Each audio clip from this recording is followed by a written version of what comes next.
Oke, sekarang kita lanjut ke prakteknya. Karena sebelumnya saya sudah upload video tentang penjelasan cara mengatasi limbah bekas panenan pisang ya teman-teman. Dan sekarang saya akan langsung praktekkan. Oh ya, dan satu lagi untuk tipsnya, seperti cara mengatur waktunya gimana. Mulainya harus jam berapa, terus dalam waktu satu hari itu kita harus dapat berapa baris ya teman-teman, atau berapa bedengan. Akan saya bahas di akhir video setelah saya lakukan prakteknya ya teman-teman.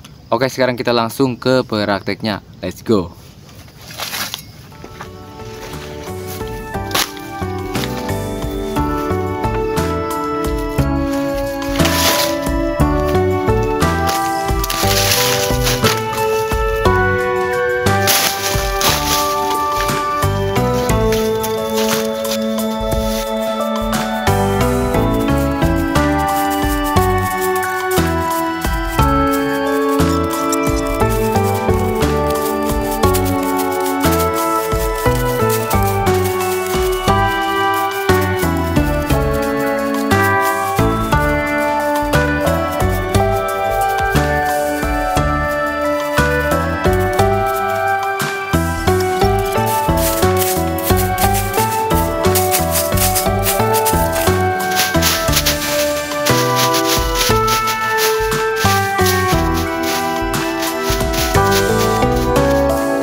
Oke teman-teman, sebagian bekas panen limbah bekas panen pisang ini sudah saya bersihkan ya.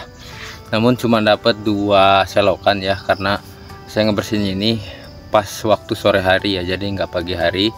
Kebetulan pagi harinya baru pulang kerja, jadi saya lakukan pembersihannya itu pas sore hari. Nah, dan sekarang saya akan bahas tipsnya yang saya gunakan di sini teman-teman, supaya teman-teman itu bisa lebih memanage waktunya ya, supaya waktu teman-teman itu nggak habis di kebun nih. Oke, untuk tips yang pertama yaitu tumpuklah limbah tersebut di satu selokan ya, seperti yang tadi saya lakukan. Jadi menumpuk di satu selokan, terus kita kosongkan 1-2 selokan, terus kita tumpuk lagi di satu selokan ya teman-teman. Itu tips yang pertama. Terus yang kedua nih teman-teman, mulailah bersihin limbahnya ini di pagi hari. Kalau nggak di pagi hari, di sore hari ya teman-teman.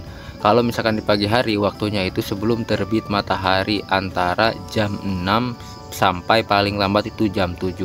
Pokoknya jangan sampai matahari itu sudah terbit gitu teman-teman.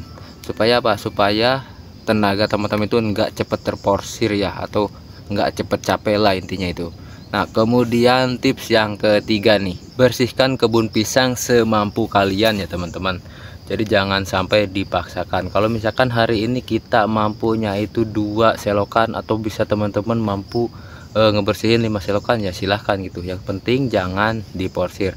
Tapi cara ini harus dilakukan secara konsisten atau kontinu ya, supaya si kebun pisang itu tetap terawat ya. Karena kalau misalkan nggak kita lakukan secara konsisten, terus kita panen pisang ya, si sampahnya itu numpuk berserakan di mana-mana, yang ada makin lama makin numpuk lagi gitu. Jadi kita harus mulainya itu dari nol lagi teman-teman.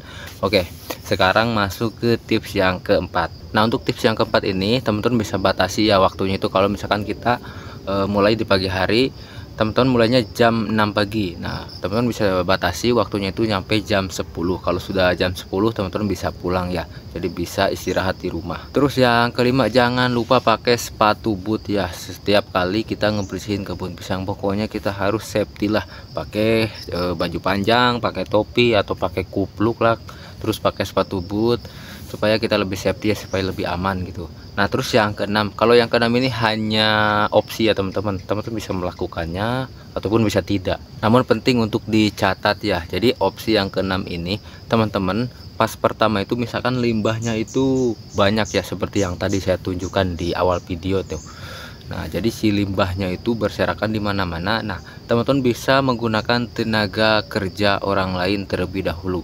Nah, nanti kalau misalkan si kebunnya itu sudah beres, nah teman-teman baru nih kedepannya teman-teman yang ngebersihin. Jadi tinggal ngimbangin aja nih bagaimana supaya si kebun pisangnya itu tetap rapih ya, nggak seperti yang tadi saya tunjukkan. Oke, mungkin cukup sekiannya dari saya. Semoga tipsnya ini bisa bermanfaat buat teman-teman. Karena kebetulan hari ini sudah sore, mari kita pulang. Let's go.